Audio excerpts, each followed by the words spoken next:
The JISC office is based on the Strand in London. And when I visit London, what I do is I walk through as many parks as I possibly can. And the first park that I walk through is Tavistock Square Gardens, which is also where the Cedar office was, and or it may still be. And in that particular garden, there's a statue of Mahatma Gandhi. I often stop and look at the statue. There's normally things that have been draped around it and things like that. And it reminded me recently of a story, and I did actually blog about this, about probably an apocryphal story. And it's about a mother and child who went to see Gandhi. And the mother was concerned that her son was overweight or his teeth was rotting, but basically she wanted Gandhi to tell her son to eat less sugar. And Gandhi sent them away and said, come back in 2 weeks. And when they came back, Gandhi said, eat less sugar. And the boy went away happy, saying, well, Gandhi told me to eat less sugar, so I will. And the mother said, why did I have to wait 2 weeks? And Gandhi said, well, I had to cut back on my own sugar before I could tell your son to. And I think it reminds me of working in staff development in universities. There's quite a lot of times when staff developers or leaders in universities are telling people to do things, but there's often a disconnect with what we say and what we do. You want me to share my webcam? Yes. How's that? There we go. So you should see my webcam as well, or you can close it if you wish.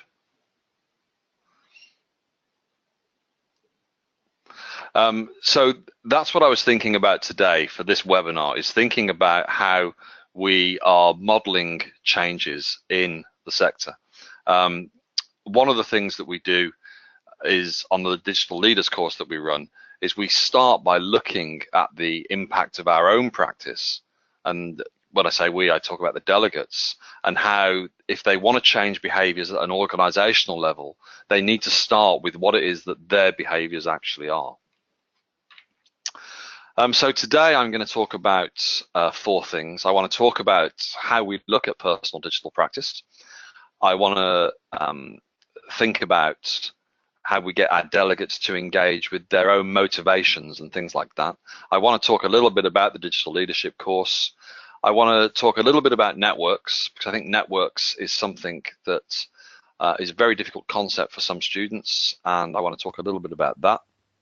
And then finally, I want to talk about some of the emerging trends that that people are having in the sector with regards to technology, and what that actually means to some of the practices that we are doing in the university, and what it might mean for the CRA community. And I don't have any answers, but I'm hoping to pose some questions.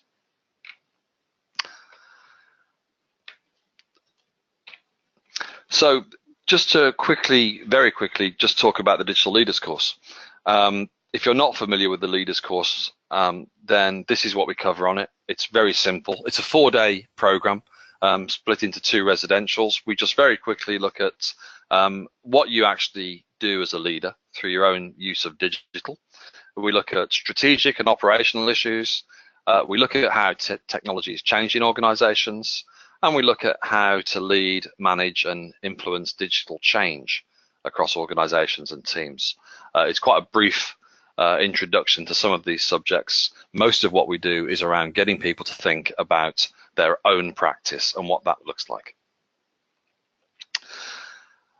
We've run 9 iterations of the course now over the last 3 years.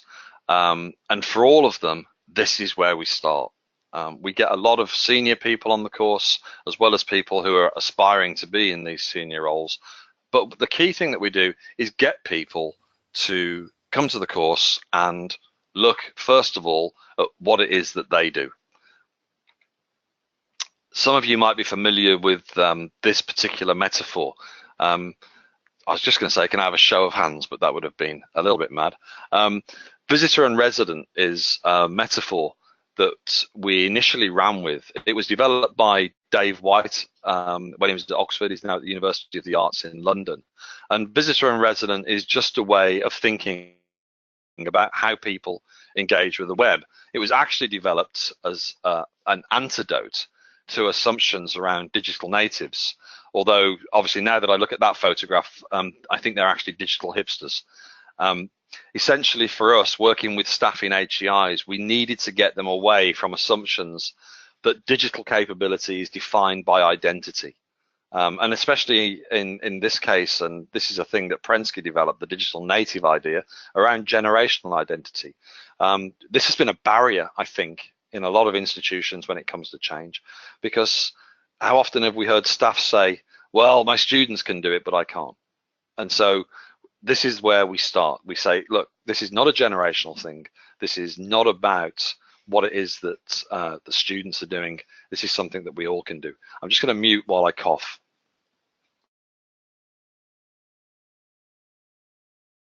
Apologies for that.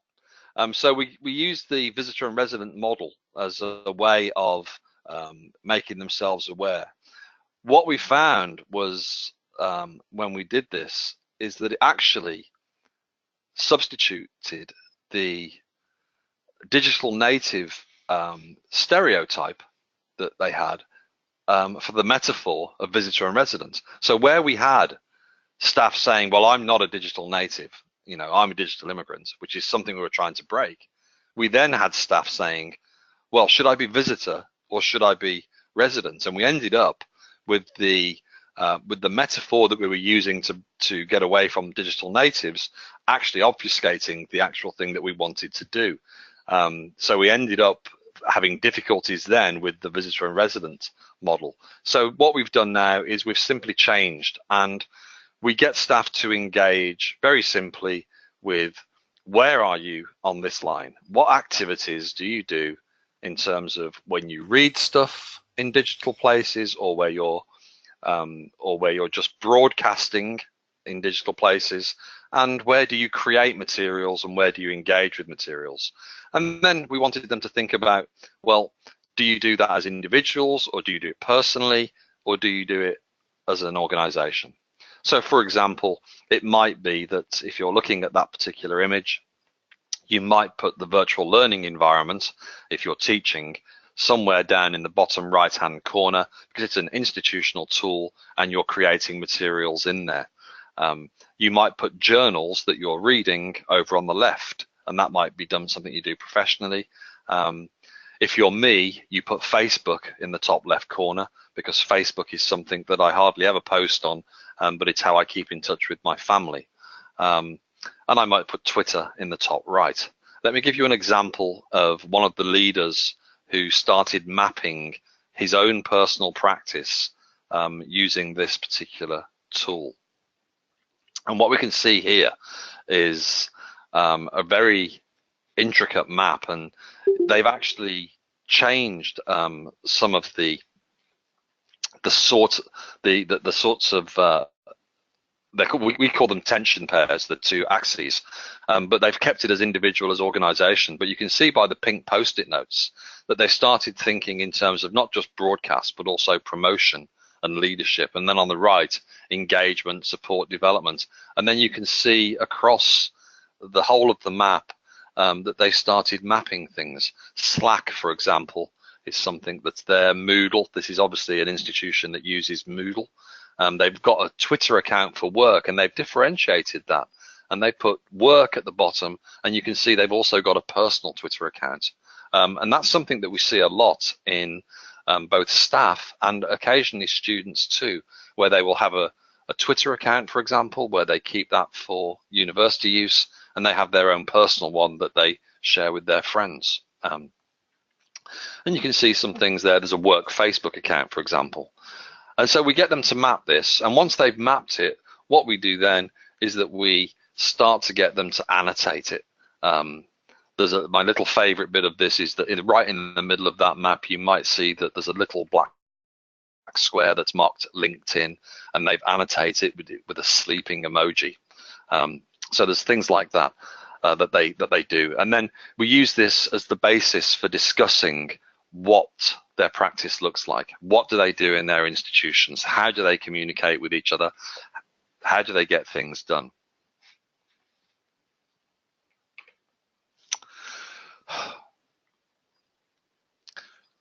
The reason that we do this is because we need to situate the people that are leading change in the institutions within their own practice, because we've all had those conversations with senior leaders, especially at very senior level, who've turned around and said, hey, go do a digital strategy, go do Facebook, go do FutureLearn, that looks good. And it's this idea that leaders are telling people to go and do things, but are reluctant to engage in those digital practices themselves. And yet when we see very senior managers in institutions, a lot of them have come from a place of academia. And so they know how important it is that they're looked at and viewed with respect in terms of their academic credibility. And we're trying to give the idea that to get things done in terms of digital, that we need to get them situated in their own practice, so that when they say things like go and do this particular tool or go and use this particular platform, they have an understanding of what that actually entails and what it means. And this idea that the greater the distance between a leader and the core practices of the organization, the harder it is to lead a change.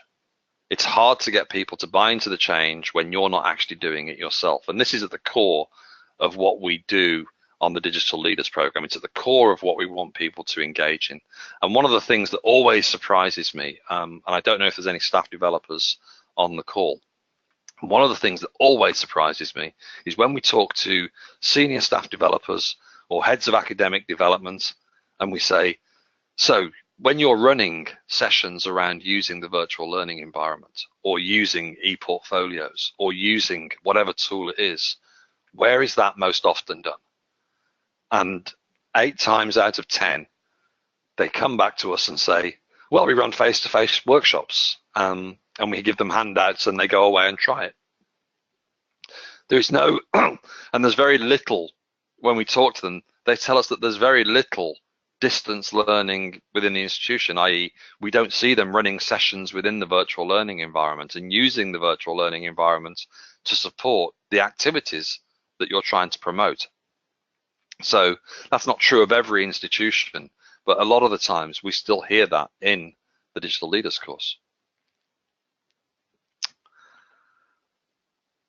So what we do know is that staff and students are using a whole range of digital tools, and this is changing the landscape in terms of learning and teaching and research as well. We're also working with PhD students and new researchers. So all of these things are happening across a whole range of platforms and in a whole range of places.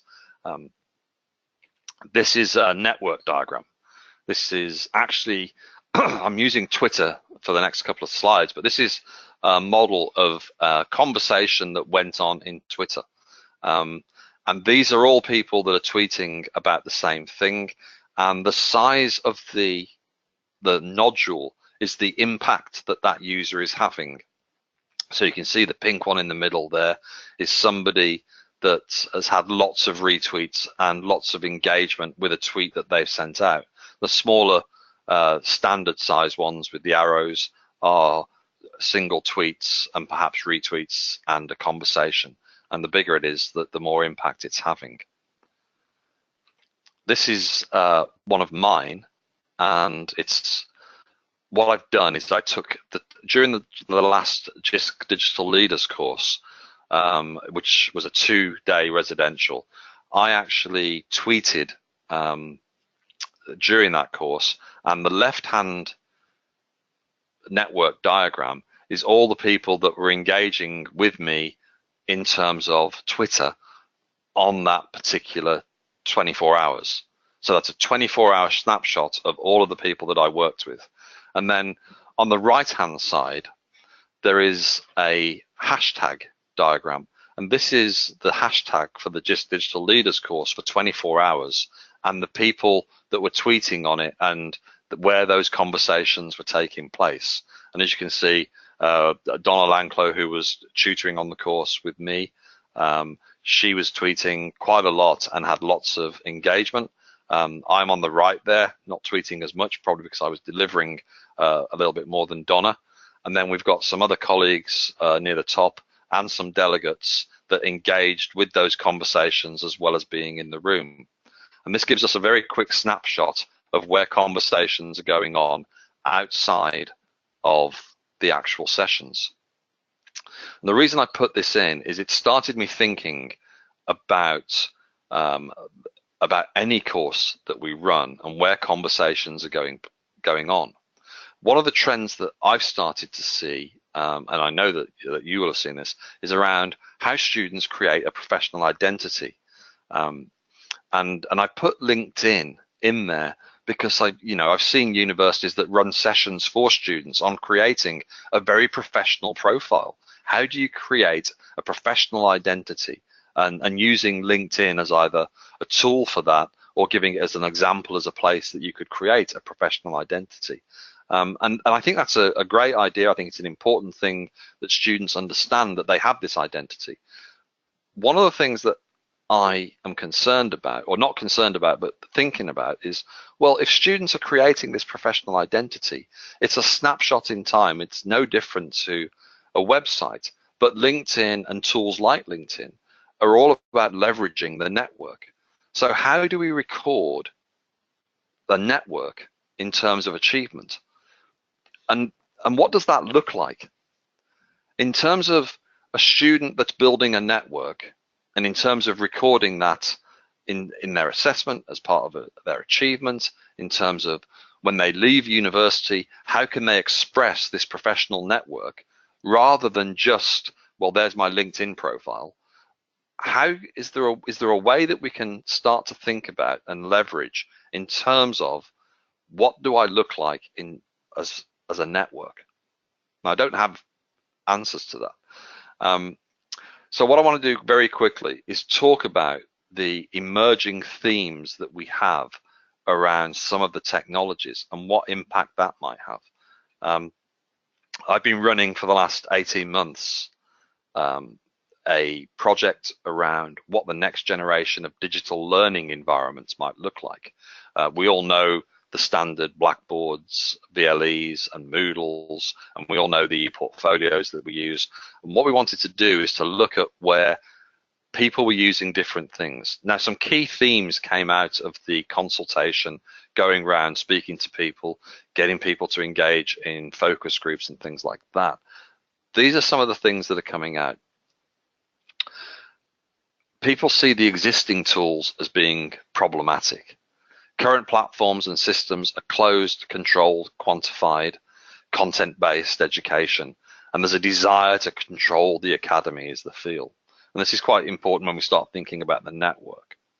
The tools are seen as being of service only to the VLE, not the student or the institution. Somebody was pointed out that the VLE is now starting to look like more like a Swiss Army knife. Lots and lots of tools, but we don't know what all of them do. This idea that they do this to actually get institutions to buy into more and more things. And streamlining an administration is more important than learning and teaching, is a perception that they have. I think that that is possibly true, but I think that there's a mismatch or a dissonance between understanding what the institution needs to record as well. So one of the things that I like people to think about is, what are the things not only do you need for learning and teaching, but what are the things that a VLE, for example, needs to harvest, needs to pull in to help the student that the student might never see. For example, analytics.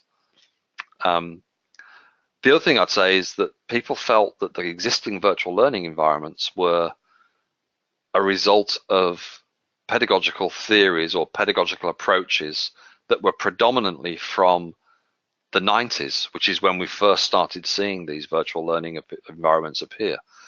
They don't account for the way that, for example, that network diagram I showed you actually appears. So students are more connected now than ever before.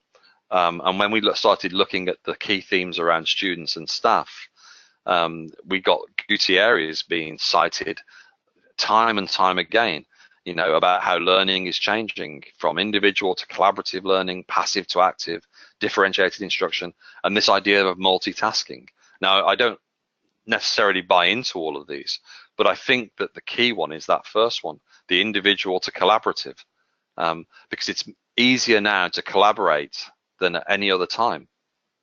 Other things that were coming up were things like the social media, participatory culture, digital citizenship. We're seeing a rise in that becoming more important. Not how do we use the tools, but how do we help our students to become better digital citizens? And we had lots of people saying that our new learning environments need to account for a holistic student experience. We can't just have virtual learning environments that are just there for teaching. We need to be able to use them for working with the library, perhaps using them as research environments, and things like that. So helping students to work broader across the institution. When it came to actually putting all of this together and thinking about what those themes look like, there are essentially these 7 issues. Now we've labeled up current good practice as being, well, business as usual, and I don't want to use that as a negative term. Every time I go and visit institutions, I see absolutely fantastic institutional case studies of the use of the VLE, and I think it's important that we recognize that that's really good, and there's some really good things going on. The large enterprise approach is an emergent theme.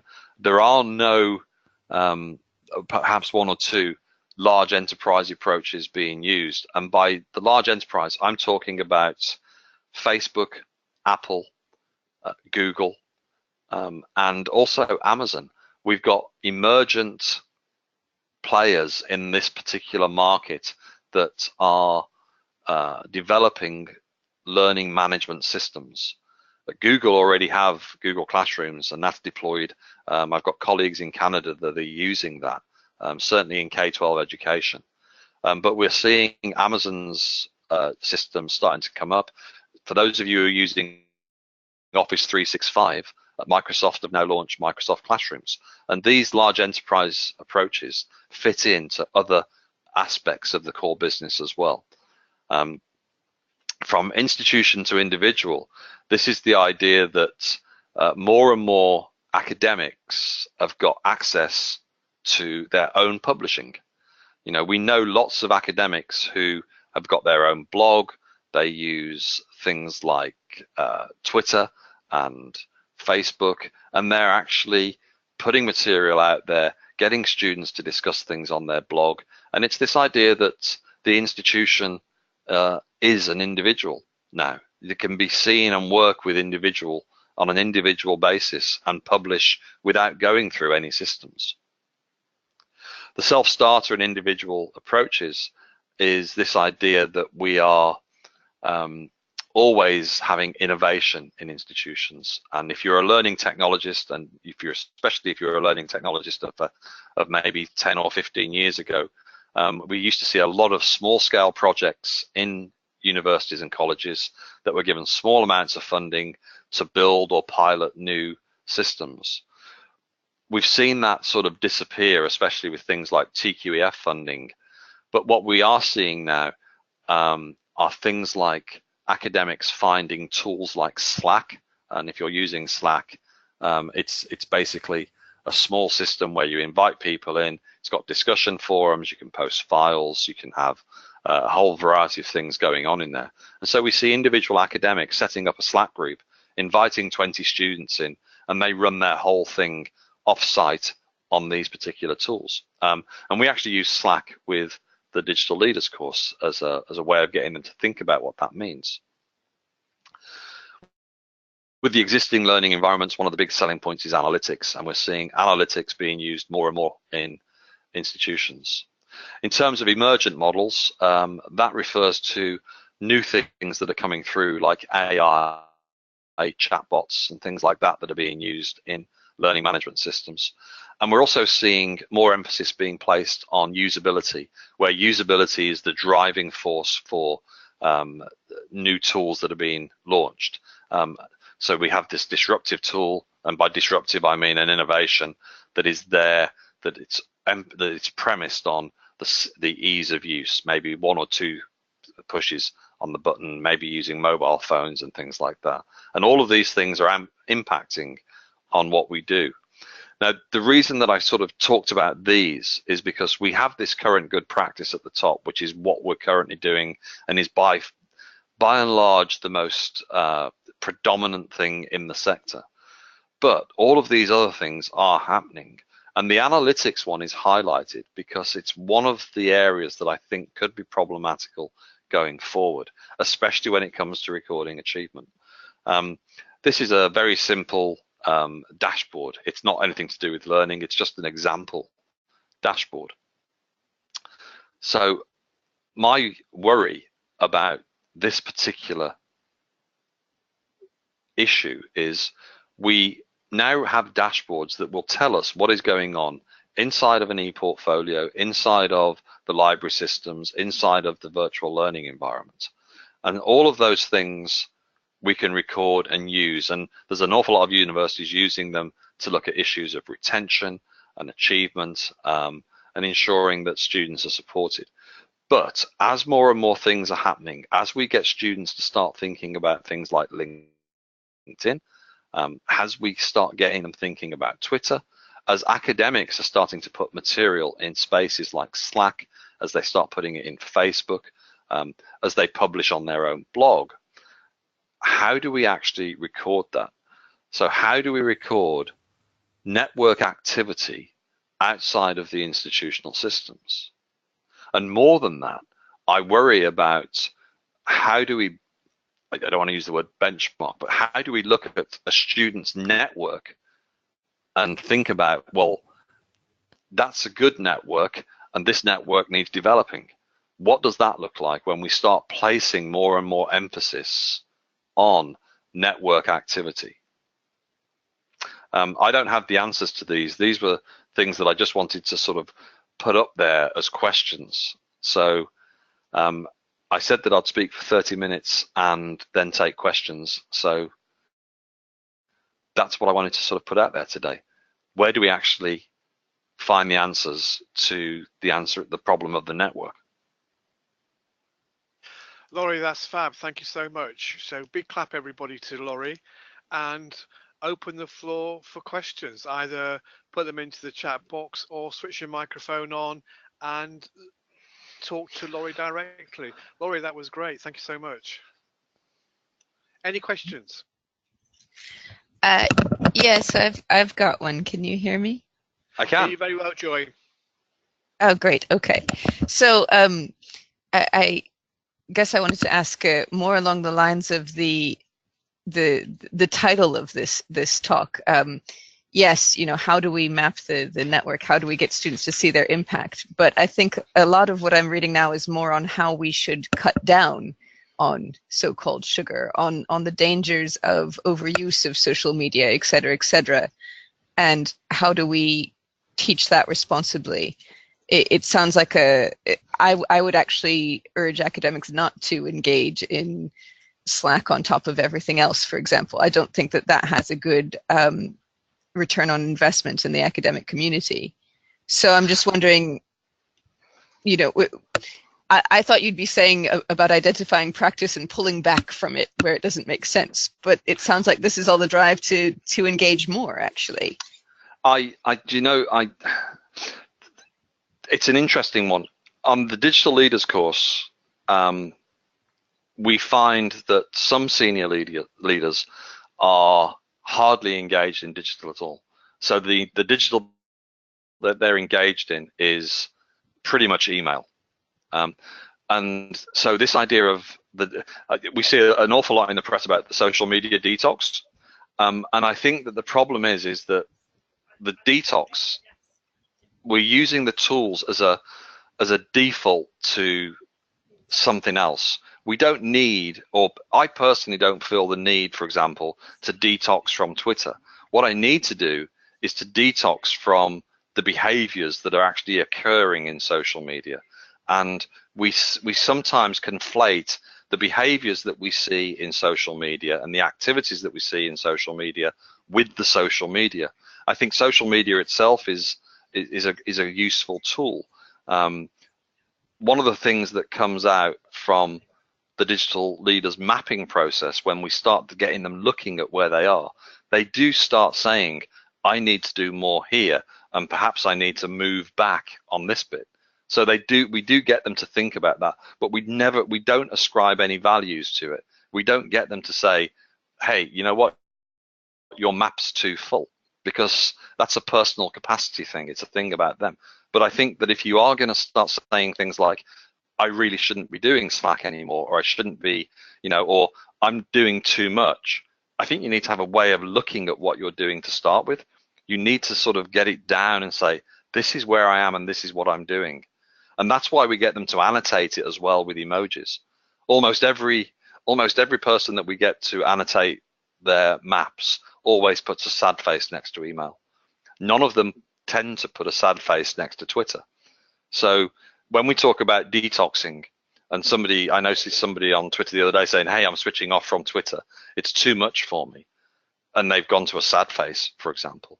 What they're actually saying is not that Twitter's making me sad, but the conversations and the followers that I'm engaging with are the things that are making me sad. It's the behaviors that we see.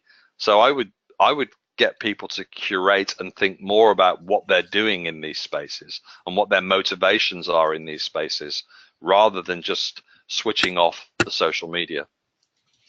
Well, that's an interesting one, and I see that Paul in the questions is asking almost something similar. How do I, when I'm so busy, how do I develop my own skills? There's a lot of noise out there. I very much agree with you on the idea of auditing what you're doing and then figuring out from there. But I don't think we are correct to say that these tools are completely apolitical, that they have no. Facebook is designed to attract your attention. Twitter is designed to attract your attention. They are not without agenda. Absolutely. I think we may be able to handle it, but our students in particular, having grown up with this, many of them, it's hard to turn off. I don't disagree with you, but let's not also be under the impression that Blackboard doesn't have an agenda. Oh, for sure. It's just far less successful than Facebook. It doesn't give you the same dopamine hits. It's a poorer design.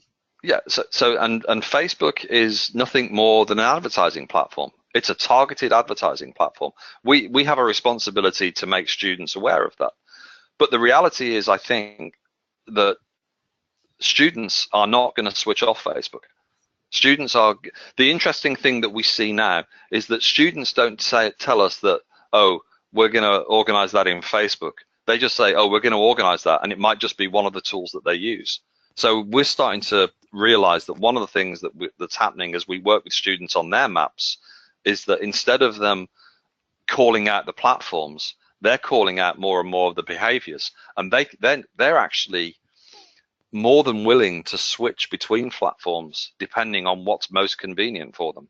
So their behavior is a lot more nuanced than perhaps academic staff, because we seem to be, there's this idea that we need to catch up with the students to sort of get them where the learning is. So I agree.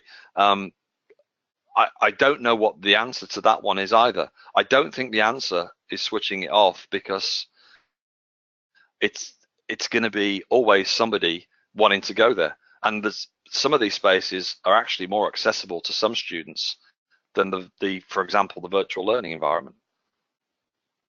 So I understand your concern. My motivations for all of this is getting people to just understand why they do things. And once they understand why they do things, then I want them to think about what the changes they want to make. Yeah, no, we're in agreement on that one. Yeah, I don't want to tell people to do I never tell people to do Facebook. Facebook is the thing that I hate most in my digital life. The only reason I'm on Facebook is because I need to know what my brother's doing. I just realized I'm sitting here, I'm actually wearing, I'll call it out now, I'm wearing a Canvas LMS t-shirt that was given to me free at a conference. I have nothing to do with Canvas, and I don't support any particular virtual learning environment. You just wear their goods. I just wear their goods because they were free. And it was the first T-shirt I came to this morning when I put a fresh T-shirt on. And you look well, Laurie. You look well. Thank It suits you. It suits Yeah, you. I look grey. I won't tell you how I look. I got a couple of things to contribute. I think the first is, in terms of Paul's question, it's a glib answer.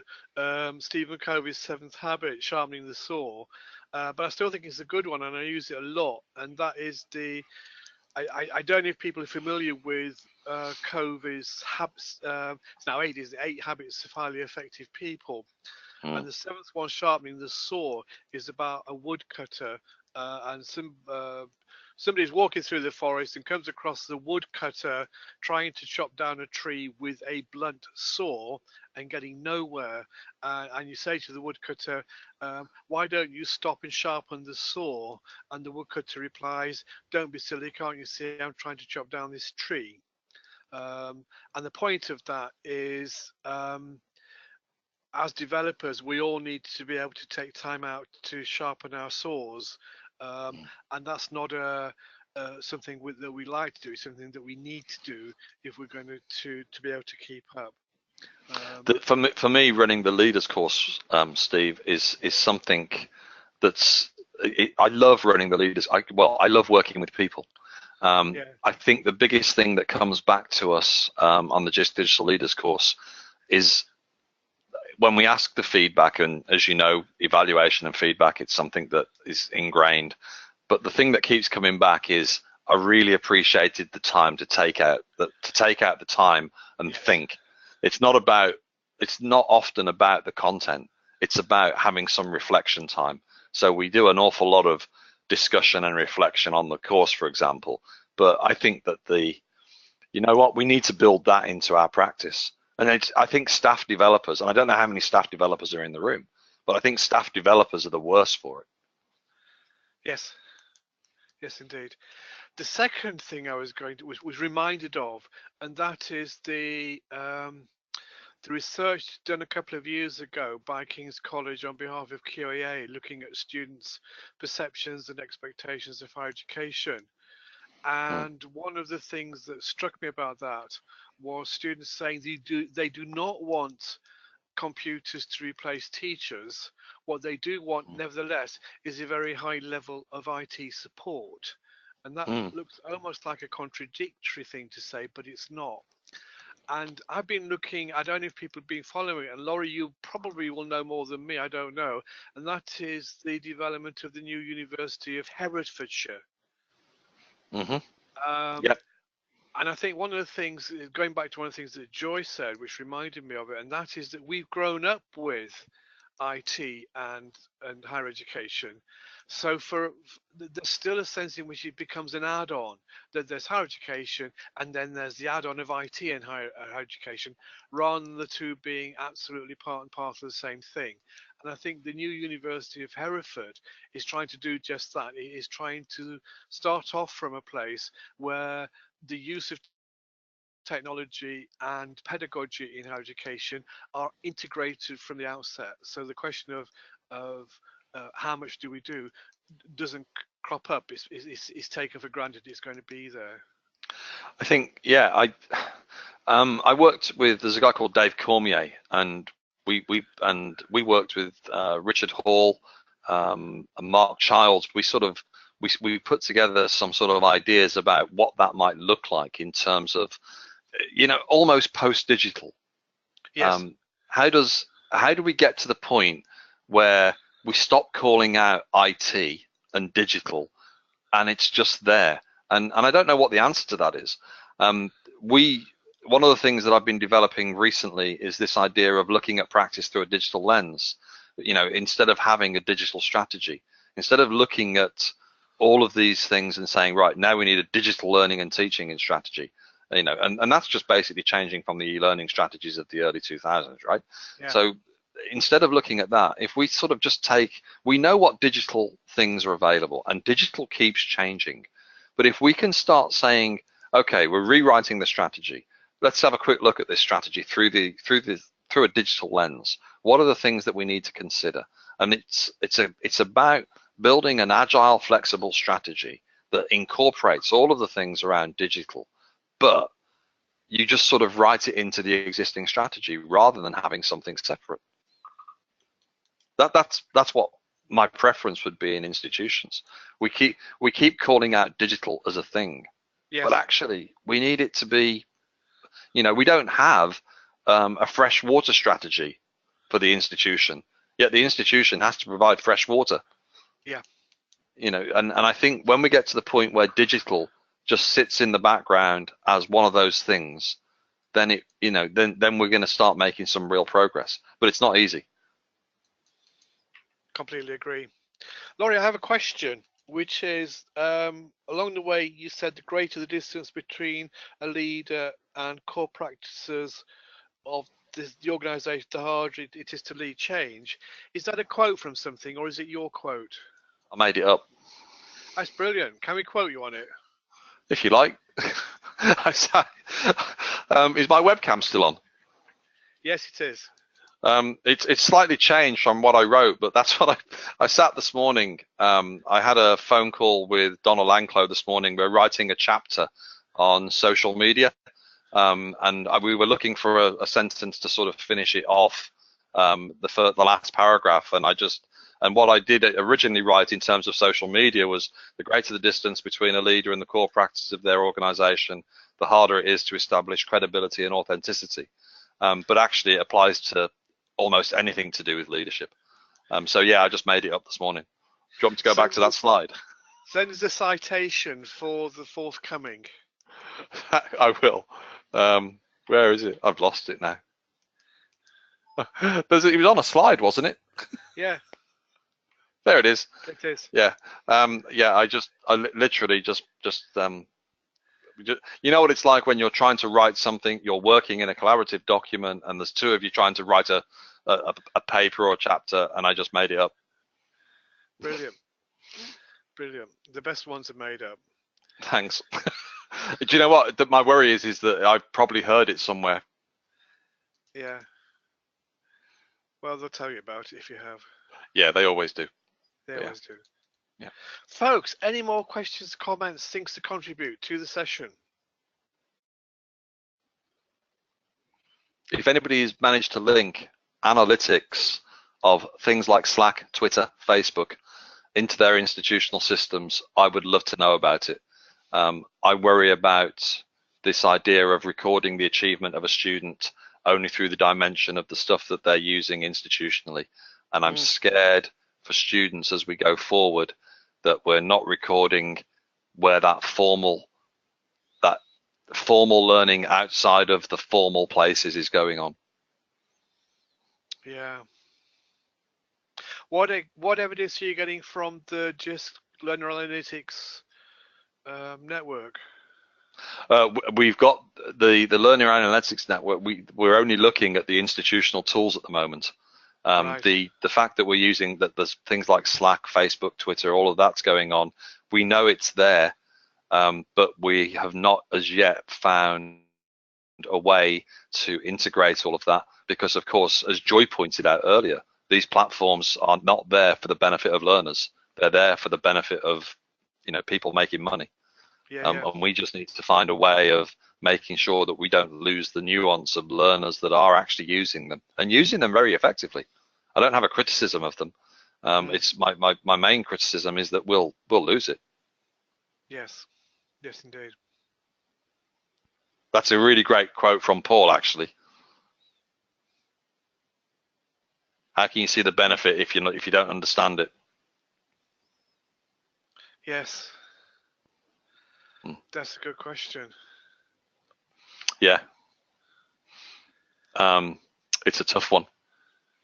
We see this is one of the blockers. One of the things that we run on the workshops is we look at the tacit assumptions. Are people familiar with tacit assumptions?